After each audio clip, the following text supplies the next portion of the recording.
je ne suis pas su- je suis pas sûr que ce soit crucial que l'on ait de la traduction pour cela, mais je vais me présenter. Je ne sais pas si on a la traduction de près, mais je suis David Kirkham. Je suis en fait un collègue du Centre de religion et de droit.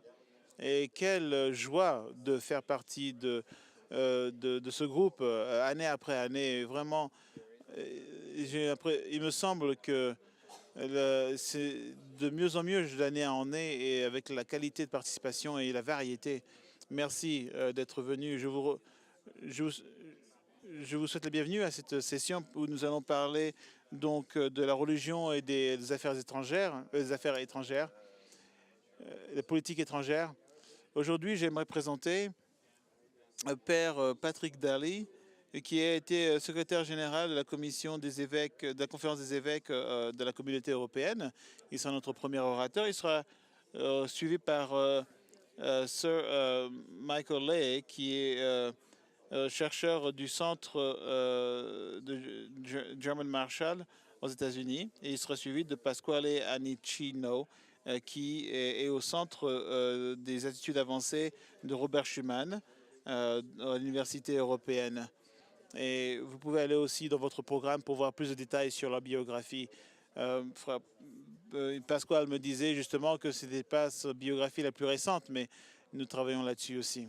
Et je vais juste dire, avant que l'on commence et qu'on écoute Père Daly, c'est un sujet qui, il y a 10 ou 15 ans, n'était pas discuté et n'obtenait aucune part, une place ou n'avait pas de panel pour discuter cela. Non pas parce que c'était pas important, mais c'était pas tout simplement pas reconnu. C'est vraiment au cours de la dernière moitié du XXe siècle que l'idée qui prévalait dans l'académie, c'est que le monde devenait de plus en plus séculaire et laïque, et donc la religion allait se retrouver comme allait devenir, allait avoir un rôle de plus en plus significatif dans la société. Et dans certains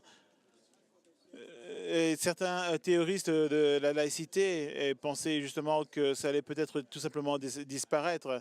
Et avec l'âge de le réalisme, de la science et de la technologie, que tout cela allait pousser un peu la religion du marché des idées. Et rien n'est plus loin de la vérité, bien sûr. Et bien que les forces qui travaillaient à cela tout le long. Et les changements ont montré que, par exemple, bien sûr, il y a le 11 septembre était un rappel euh, qui a réveillé tout le monde, non pas seulement parce que ça nous a connecté vraiment les actes de certaines personnes liées à certaines religions, mais ça a vraiment posé des questions comme pourquoi certaines personnes qui ont beaucoup de pouvoir font ce qu'ils font, pourquoi est-ce que certaines nations, pourquoi les gens, peut-être même s'ils sont motivés par certaines de ces forces religieuses, il y a aussi des nations qui vont être grandement motivées ou influencées par par tout cela, ces idées, plus que l'on croit. Et donc, évidemment, nous avons pu voir donc dans certaines politiques étrangères, il y a eu donc une bonne et aussi des mauvaises utilisations de la religion, et nous avons pu voir comme c'est une force pour améliorer les relations parmi les nations ou les détériorer. J'ai assez dit. Maintenant, je vais donner le micro à Père Daly.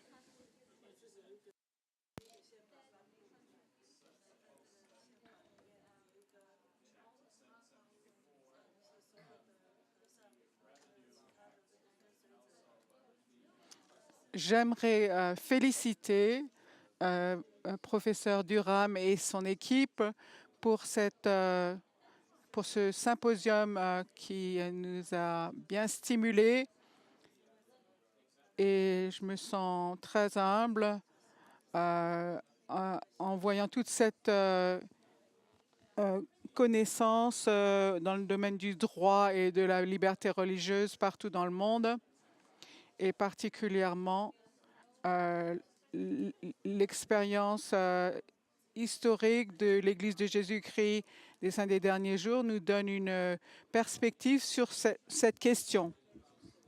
Mais je me sens aussi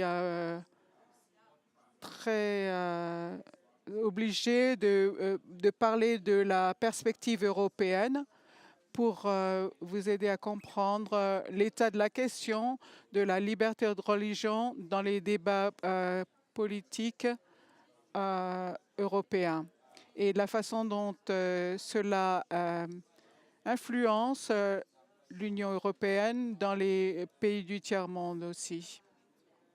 Donc, l'effet de la religion dans la politique étrangère de l'Union européenne. Et j'aimerais diviser mes observations en 3 parties. D'abord, le rôle de la religion à l'intérieur de l'Union européenne aujourd'hui. Ensuite, les politiques étrangères au niveau de la religion, s'il y en a.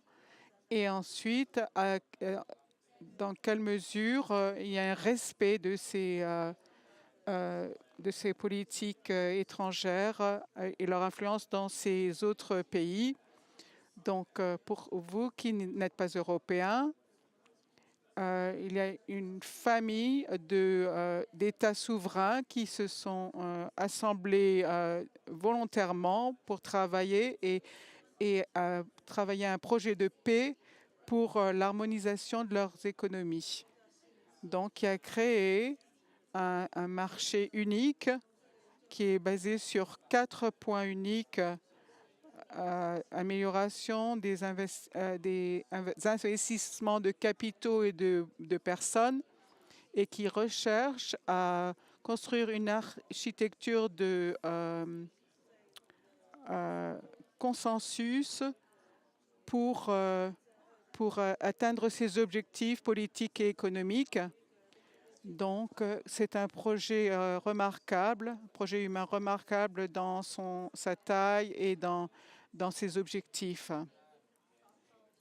et basé sur des principes chrétiens fondamentaux de réconciliation, de pardon du passé et de travailler pour le futur, qui sont nés d'une alliance franco-germanique et qui, mon pays, l'Irlande, s'est joint en 1973 et a contribué à la culture de cette union. Donc, ce n'est pas un accident que maintenant l'ambassadeur est un Irlandais, M. Sullivan, et il y en a eu d'autres récemment. Et il y a aussi des représentants de l'Union qui sont irlandais, qui ont participé à l'intégration européenne. J'y crois beaucoup. J'y crois par conviction religieuse en tant que prêtre catholique. Et je travaille pour les évêques catholiques de 28 États européens. Nous voulons que les enseignements catholiques soient partie de cette société, mais nous savons bien sûr, nous reconnaissons Elisabeth Kotanovic qui fait partie de cet œcuménisme, et j'ai d'autres amis de Bruxelles qui sont là et qui travaillent avec l'Église de Jésus-Christ des Saints des Derniers Jours. Nous croyons que nous sommes en train de contribuer à une société plus humaine. Les 4 fondateurs de l'Union européenne étaient très humains. 3 d'entre eux étaient des catholiques pratiquants. Donc, lorsqu'il y a eu la rédaction d'une constitution européenne, on a oublié on était embarrassé de parler de notre héritage chrétien. Ce n'était pas très poli acceptable de reconnaître son origine religieuse et de reconnaître que c'est une source positive dans la société. Donc, c'est plutôt rester silencieux. Donc, l'Union est ambivalente concernant l'héritage religieux des participants. Et donc, il y a deux raisons. Une vue que l'Union est séculaire, c'est un projet séculaire pour une meilleure société basée sur des valeurs chrétiennes de base, mais que nous partageons avec ceux qui ne sont pas chrétiens. Mais bien sûr, il y a un impératif politique euh, concernant la place des autres religions dans la société. Et donc, il y a un an, un homme vice-président, Franz Timmermans, qui est responsable des affaires institutionnelles et du dialogue avec les sociétés, a changé, a promu justement ce dialogue entre les religions. Et dans le traité qui s'y raccroche, l'institution parlementaire doit s'engager dans un dialogue avec les communautés religieuses à différents niveaux. Par exemple, notre collègue Keck s'occupe des politiques, de l'intégration des migrants, aussi de la question du changement climatique. Et il y a 2 ans, quand j'ai commencé à travailler avec la Commission et la citoyenneté européenne, et qui a eu une dimension religieuse. Bon, pour conclure, l'Union européenne est nerveuse de parler de ses origines religieuses et de ne pas se rapprocher d'une ou de certaines religions en particulier. Elle préfère se développer ses relations avec la religion juive et de trouver des collaborations avec elle. Et nous avons atteint un colloque, nous avons assisté à un colloque, et aussi il y a eu un colloque sur l'islamophobie. Mais dans ce débat, la voix chrétienne était presque muette. Donc, nous avons 28 États membres dont certains font partie des Nations Unies et dans le Conseil sécuritaire. Certains sont neutres, comme l'Irlande. Donc, au niveau des politiques étrangères, vu nos relations avec nos anciennes colonies et les politiques de l'Union européenne, on peut dire que ces relations sont faibles. Donc, c'est un service diplomatique parallèle qui travaille avec les États membres des pays tiers et dans d'autres pays qui sont plus vulnérables, dans le Moyen-Orient, l'Extrême-Orient et en Afrique, où l'Union européenne fait beaucoup de travail de développement. Mais l'Union européenne est dans à ses débuts au niveau des politiques étrangères. Et nous avons vu l'affaiblissement lorsqu'il s'agit de la Syrie et dans d'autres conflits mondiaux. Mais l'Europe n'a pas d'armée. Il n'y a que certains membres qui font partie de NATO. Et,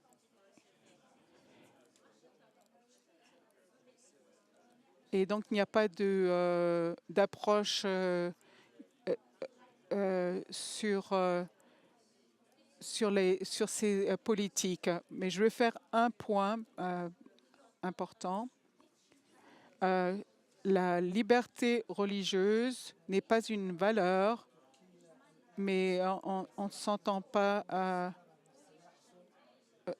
on ne la respecte pas dans tous les pays. Donc, il y a eu des directives qui ont été données aux officiels européens qui travaillent dans des pays tiers pour qu'ils respectent la liberté religieuse. Donc, mon point final, très important, mais la liberté religieuse est une liberté individuelle et mais c'est beaucoup plus difficile de respecter cette liberté individuelle dans des pays tiers pour pouvoir affirmer leur droit à exister dans des pays tiers et aussi dans des relations commerciales et sécuritaires, par exemple en Arabie saoudite, où la liberté religieuse n'est pas chérie, mais et n'est pas promue par ces États. J'espère que j'ai bien expliqué l'ambivalence de l'Union européenne et la faiblesse de ses politiques étrangères et les problèmes que cela pose dans des pays tiers où l'Union européenne est présente. Merci.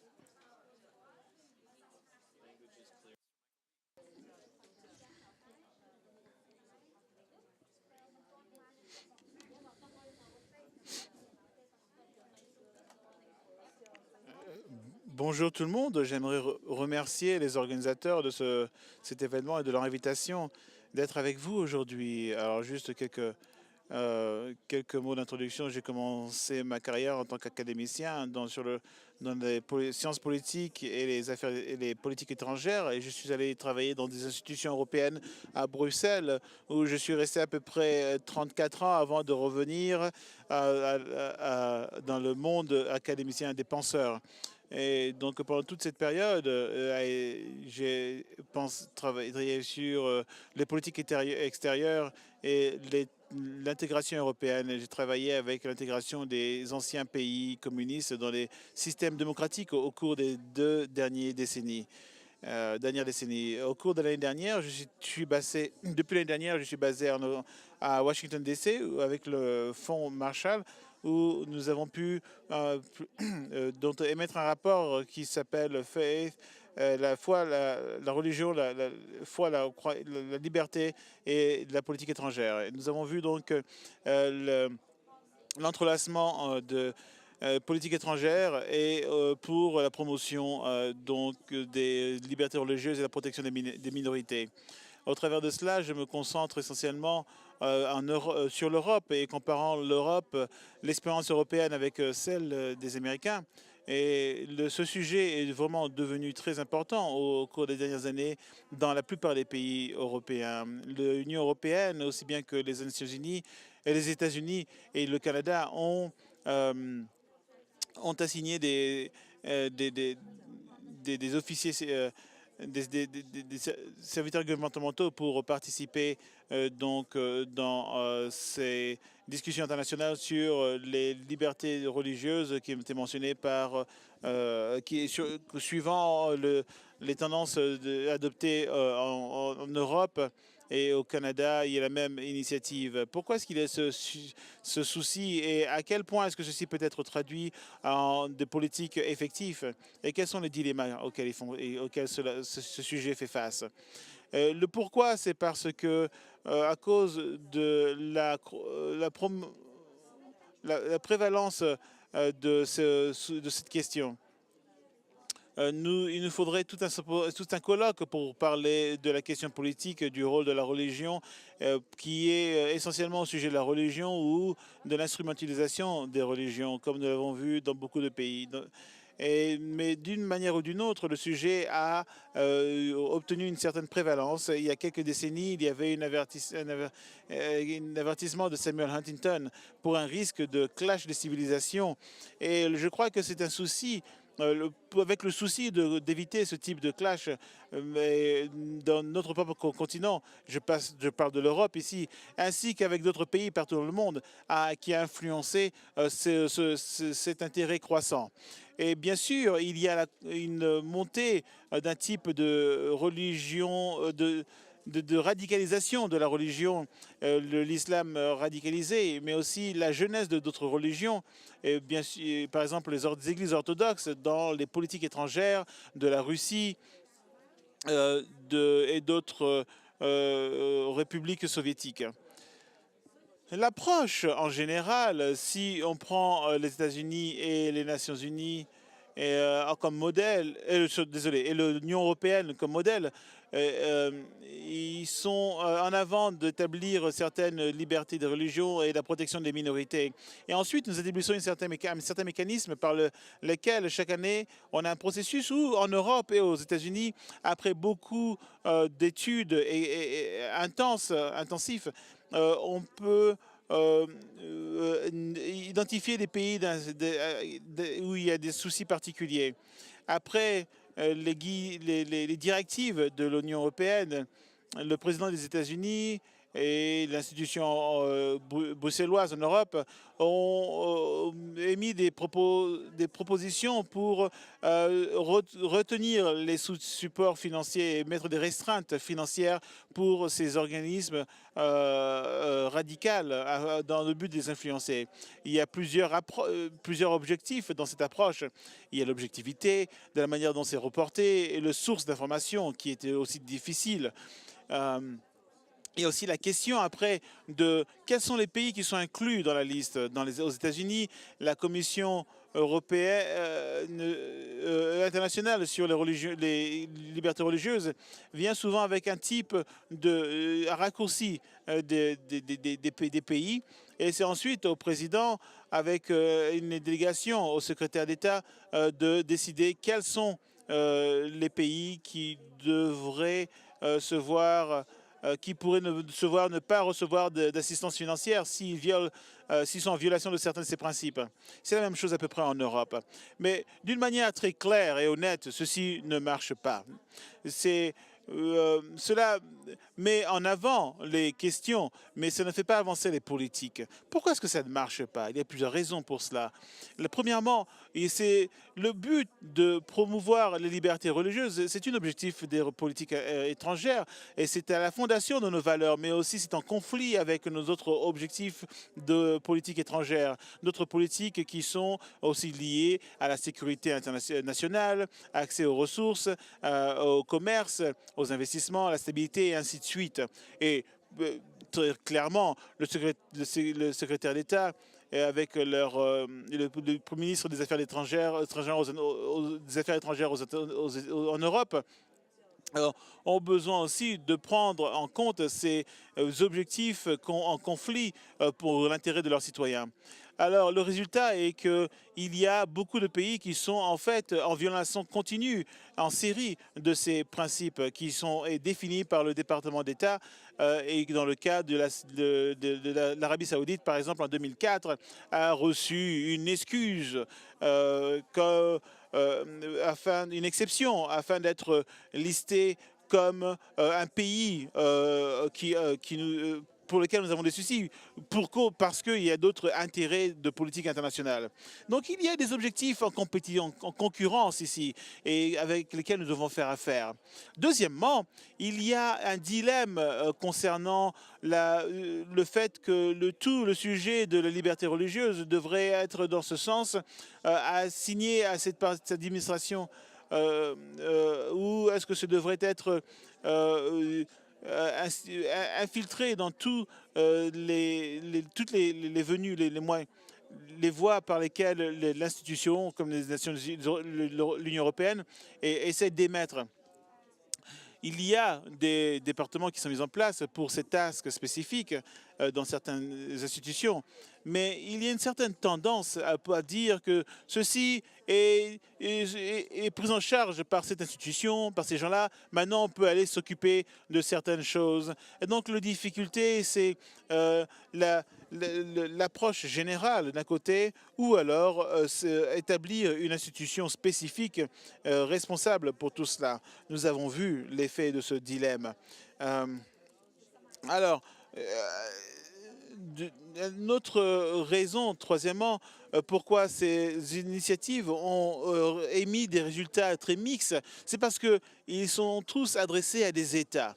Les Nations Unies, les États-Unis, et donc dans l'acte de religieux avec l'initiative prise de l'Union européenne, voit que tout cela a trait aux États, et on voit que la menace de liberté religieuse vient souvent des activistes non étatiques, et nous n'avons tout simplement pas de système contre cela. Donc dans l'Union européenne, qui est en fait la structure que je connais le mieux pour faire affaire aux États, et vient naturellement, et les pays avec lesquels nous avons le plus d'influence sont les pays qui sont les pays qui sont postulés pour devenir membres de l'État de l'Union, comme dans les pays Balkans et la Turquie, par exemple. Nous voyons donc au travers des Nations Unies, nous avons le droit de pouvoir les garder de très près à la ligne de mire. Et nous pouvons donc voir comment en Turquie, les minorités non musulmanes sont traitées, et tout ce qui est lié aussi aux fondations orthodoxes, de chrétiens orthodoxes, et aussi nous avons été plutôt interventionnistes auprès des États qui postulent pour une position de membre dans l'Union. Pour ce qui est des autres pays, on a une approche plutôt plus atténuée, et nous avons en fait des affaires internes où on fait un peu de l'ingérence dans ces pays. Et tout cela, quand on prend la montée des organismes radicaux, où nous voyons que la religion est un critère de discrimination, et même pour stimuler la violence, c'est très visible, plus spécifiquement en Afrique du Nord, l'Afrique sous-saharienne, au Moyen-Orient, où il y a des persécutions intensives, et les gens sont traités avec beaucoup de brutalité, essentiellement à cause de leur affiliation religieuse. C'était le cas au Kenya avec certains incidents où les gens ont été sortis d'un bus, et s'ils ne pouvaient pas réciter quelques lignes du Coran, ils étaient exécutés immédiatement. Il y avait aussi les chrétiens coptiques en Égypte qui ont été rassemblés par certains groupes radicaux et ont été amenés sur la plage et été décapités seulement à cause de leur affiliation chrétienne. Il y a à peu près plus d'un demi-million de chrétiens qui ont été un peu destitués et qui font partie de cette grande vague de migrants que l'on voit chaque jour, et qui en fait nous présente maintenant à l'Union européenne le plus grand défi depuis la chute du communisme. Alors en résumé, je dirais qu'il y a un nombre de raisons pour lesquelles les raisons de liberté religieuse et les questions de protection des minorités au Canada, aux États-Unis, en Union européenne et partout dans le monde. Nous avons eu par une approche très administrative que je vais décrire avec des résultats très modestes. Maintenant, nous avons un défi très fondamental qui nous pousse à repenser, à réévaluer notre approche. Merci. Merci. Dr Ranicino.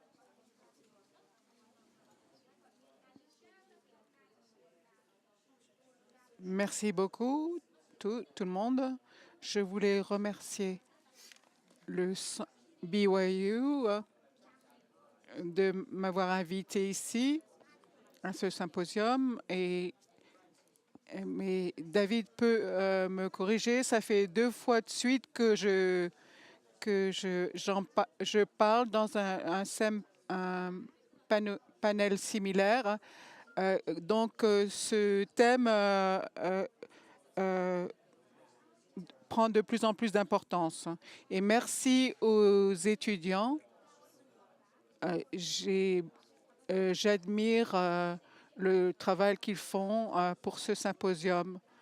Nous devrions avoir beaucoup de reconnaissance pour eux, pour la cause de la liberté religieuse. Et bien sûr, j'aimerais remercier le professeur Durham et tout le centre pour tout ce qu'ils font partout dans le monde, chaque jour, nuit et jour, pour nous aider dans notre partie du monde et nous aider dans ce thème de la liberté de religion. Comme vous l'avez entendu par les 2 autres orateurs, ils ont fait beaucoup de travail que je voulais faire. Donc maintenant, je vais pouvoir parler d'autres points importants. Merci beaucoup pour ce dont vous avez parlé. J'aimerais d'abord parler une question méthodologique de base. Je voudrais faire une distinction entre la religion et la politique étrangère et la liberté religieuse et les affaires internationales. Je suis le seul juriste dans ce panel. Donc, la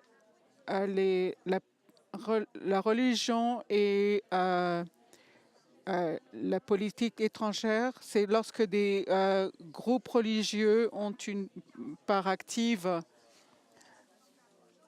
dans les affaires étrangères, dans plusieurs questions, par exemple l'aide au développement ou les choses que les groupes religieux font à l'étranger.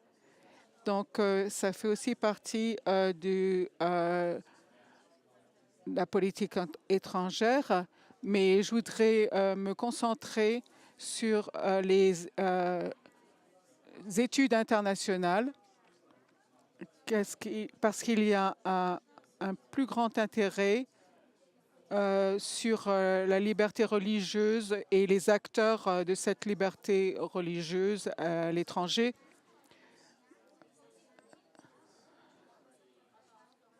Donc, avec un esprit biblique, je ne suis pas un donneur de loi, mais je parle du Pentalogue. Donc, qu'est-ce que je peux anticiper de ce que vous pouvez retenir de ce que je voulais vous dire? Il y a 5 points d'une publication que j'ai faite il n'y a pas très longtemps concernant les points de ce symposium.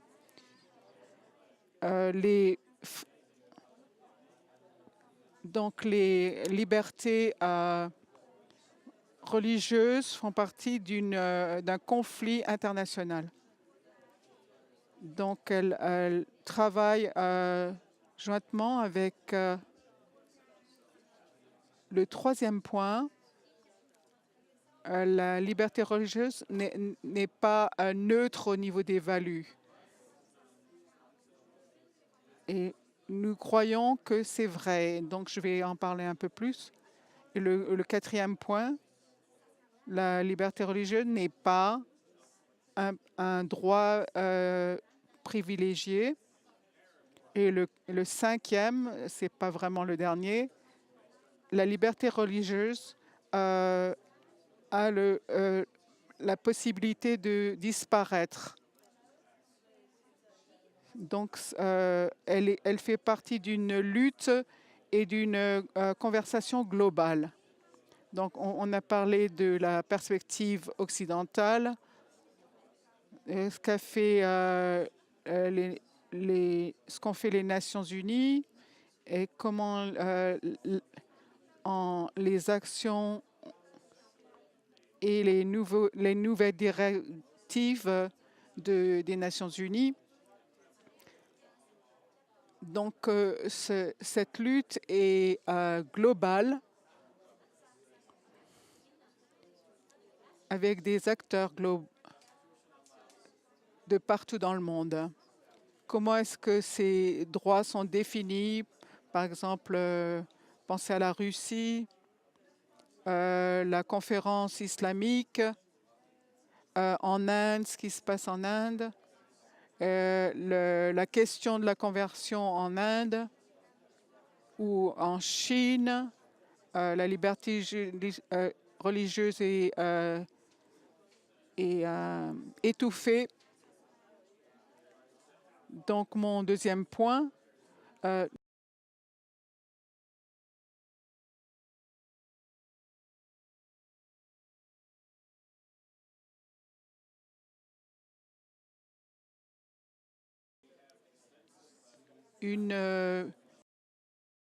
des civilisations pour savoir où est-ce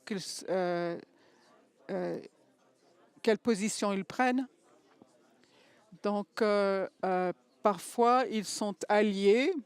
Par exemple, au sujet de la saga du blasphème au niveau du monde islamique et donc au niveau des Nations Unies et des États-Unis et de l'Union européenne, il y a une lutte pour ne pas approuver la résolution sur le blasphème parce qu'elle serait contraire à la notion de liberté religieuse qui appartient aux individus et non aux idées. Donc, beaucoup de pays feraient objection.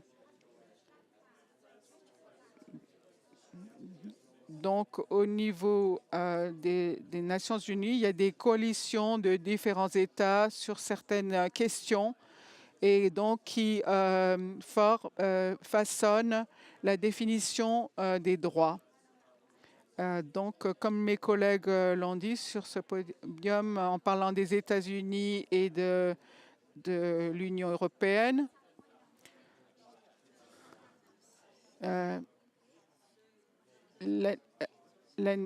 il y a eu une coalition entre les États-Unis, un partenariat transatlantique pour la promotion des croyants, du respect des croyances et de la liberté religieuse. Donc, il y a une approche interne, mais il y a aussi un travail au niveau global. Et il faut bien sûr éclaircir certaines notions dans les documents et définir la liberté religieuse dans les documents officiels. On voit la notion de liberté religieuse, de conscience, de croyance. Parfois, ça peut être très plein de nuances qu'il faut pouvoir comprendre. Donc, ce que l'Europe et les États-Unis devraient aussi faire, s'ils veulent promouvoir des lois sur la liberté religieuse, ils devraient montrer qu'ils ont dépassé le colonialisme, les idées du colonialisme. Et ça me permet de passer à mon point 3. Les États-Unis et l'Europe ont une notion bien particulière de ces concepts. Mais ce qui est très important, le droit de liberté religieuse et de croyance ne vient pas de nulle part. Nous ne devions pas oublier avant la Déclaration des droits de l'homme, il y avait une concentration sur les droits des minorités. Et c'est ce qu'a utilisé Poutine récemment. Donc, mais au contraire, avec la reconstruction de l'article 18 de la déclaration, il y a maintenant une concentration sur la conscience individuelle et le choix individuel.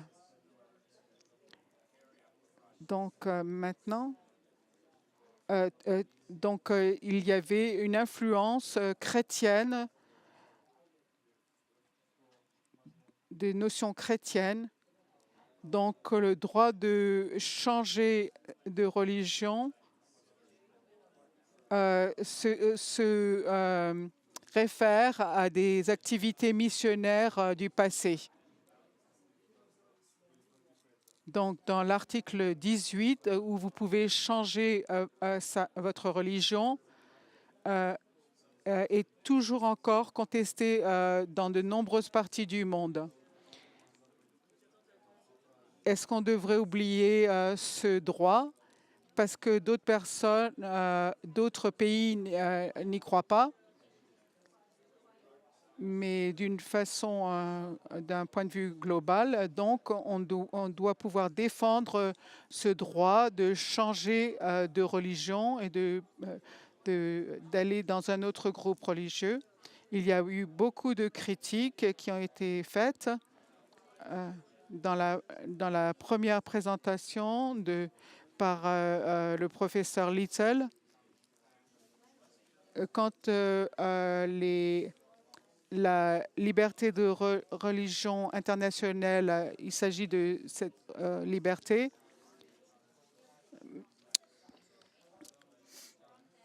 Donc, au niveau du latéralisme et du multilatéralisme, donc c'est un droit privilégié ou non, ou d'autres droits. Tout autre droit de l'homme peut être politisé. Je pensais que vous me parliez. Il y a aussi une question de l'unilatéralisme et le multilatéralisme. Donc, comme il faut protéger les droits de l'homme, qu'est-ce qui est le mieux? Il vaut mieux qu'il y ait de nombreux États qui participent à la protection de ces droits. Donc, comme j'ai travaillé au fait que ça devienne un concept universel, mais vous voyez que ce droit n'est pas aussi privilégié et protégé que beaucoup d'autres droits. Il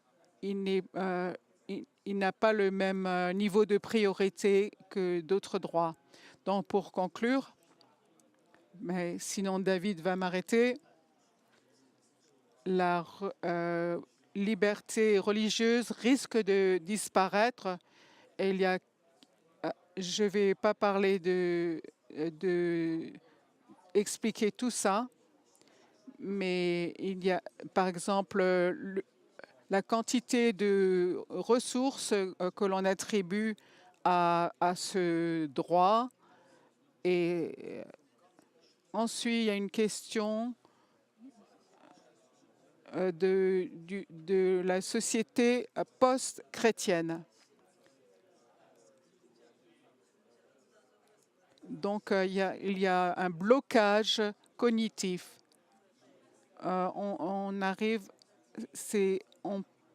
Il est difficile d'expliquer à certaines personnes et des bureaucraties qui ne comprennent pas parce qu'ils sont des bureaucraties laïques.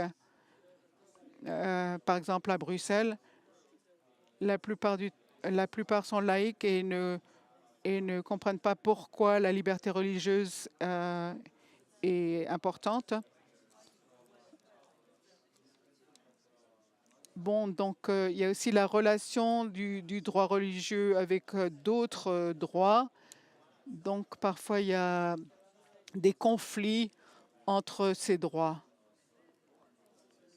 Et pour terminer, il y a une incohérence des supporters de soi-disant supporters de ces droits.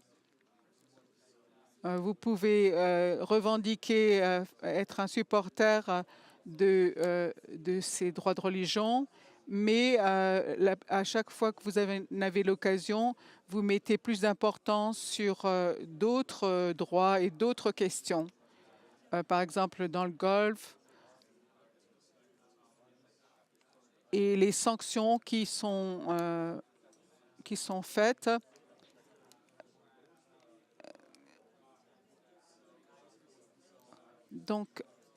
Donc les supporters de ces droits prétendent et mettent plus de valeur sur d'autres droits. Donc nous sommes tous impliqués dans une conversation très complexe et nous devrions avoir pour objectif d'élargir nos vues. Mais par exemple, une des questions les importantes est de ne pas devoir être emprisonné pour avoir changé sa position et ses croyances. Merci beaucoup.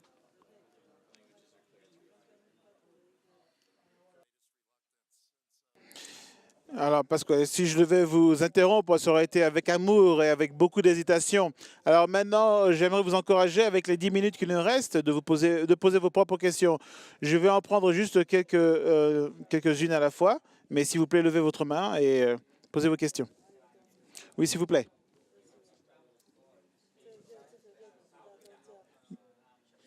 Professeur Guild du Canada. Cette question est pour tous les panélistes. Il y a une question, il y a une référence par mon collègue qui a été faite concernant donc les différents départements établis par les différents pays au Canada, par exemple, et aux États-Unis. Et ma question, c'est que croyez-vous serait donc la motivation politique pour que ces départements l'établissent, pour que ces États établissent ces départements?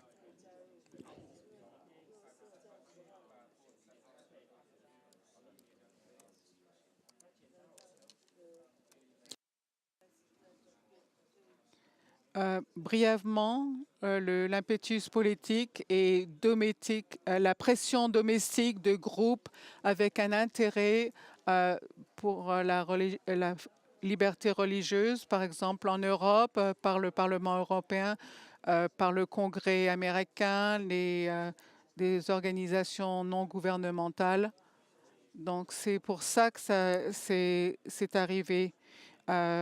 À part les autres choses dont j'ai fait allusion, il y a eu un impact derrière la scène et pas aussi ouverte et les diplomates ne veulent pas risquer d'être mis sur une liste et donc ils n'ont pas adopté certaines législations discriminatoires. En Europe, comme je vous l'ai dit, il y a des cas particuliers. Nous avons quand même eu assez de marge pour adopter certaines mesures. Et il y a eu une ouverture en Turquie. Les Grecs orthodoxes, des petites progrès, mais pas beaucoup d'impact en général.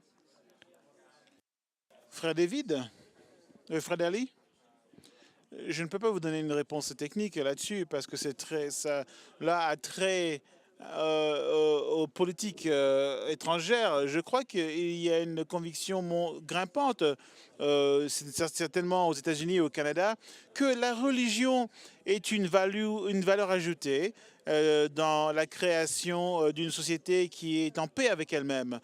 L'Union européenne, comme je l'ai mentionné dans ma présentation, est un peu ambivalente par rapport à son héritage religieux et est timide sur son admission que la religion est une force positive pour former une meilleure société. Et comme Sir Michael l'a mentionné, les pressions qui viennent du Parlement européen et particulièrement en Europe de la question du commissaire pour promouvoir les religions dans lesquelles l'Union européenne est présente est vraiment un impératif politique et donc rentre dans une boîte particulière. Et donc c'est mieux de faire entre entre le choix de faire quelque chose de positif et de rien faire, c'est là la motivation. Et lorsqu'il y a un conflit d'intérêts, par exemple dans le domaine de programmes de santé, c'est là où il y a une priorité politique plutôt que d'établir donc une liberté religieuse ou de conscience qui viendrait donc dans une priorité de deuxième tiers, de second tiers. Et donc voilà pourquoi ça ne vient pas en haut de la liste.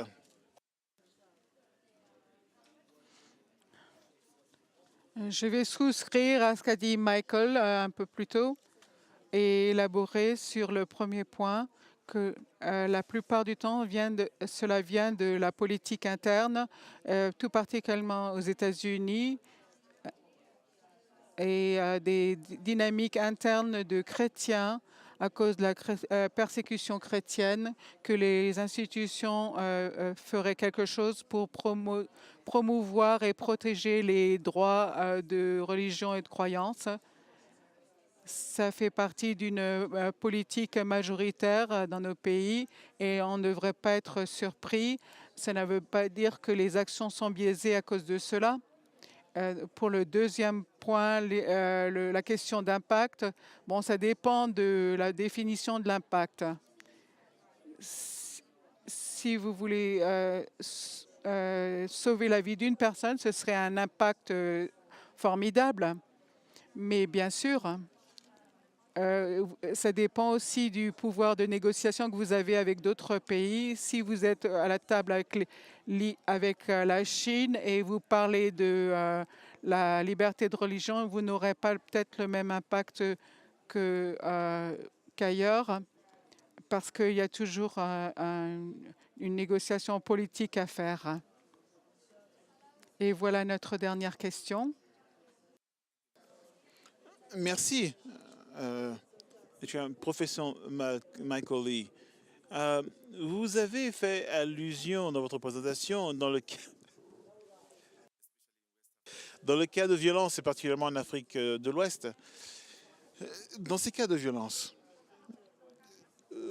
qui sont en fait générés par le gouvernement de ces pays ou par des individus, de votre recherche. Deuxièmement, pour attaquer ce type de questions de violence, est-ce que l'Union européenne est plus apte à pouvoir le faire de manière collaborative plutôt que le gouvernement de ces pays? Alors, pour répondre rapidement, ces cas de violence viennent d'acteurs non étatiques plutôt que des États eux-mêmes. Et donc, il faut qu'ils puissent agir pour empêcher ce genre de violence. Donc, c'est pour ça que les structures que nous avons établies ne sont pas très appropriées. Je suis d'accord avec votre question qu'elles doivent être traitées à l'intérieur de ces pays par les autorités concernées. Et parfois, il y a des suspicions si, par exemple, il y a des participations d'autres pays où il n'y a aucune responsabilité légale dans ces pays. Donc, il faut qu'il y ait une appropriation locale de ces problèmes. C'est fondamental. Et là où les Nations Unies ou l'Europe peuvent fournir du soutien, mais la résolution doit se faire dans le pays même. Merci encore. Je suis content de voir que nous avons toute une journée devant nous pour que nous puissions encore discuter de cela. Mais merci à ce panel encore une fois.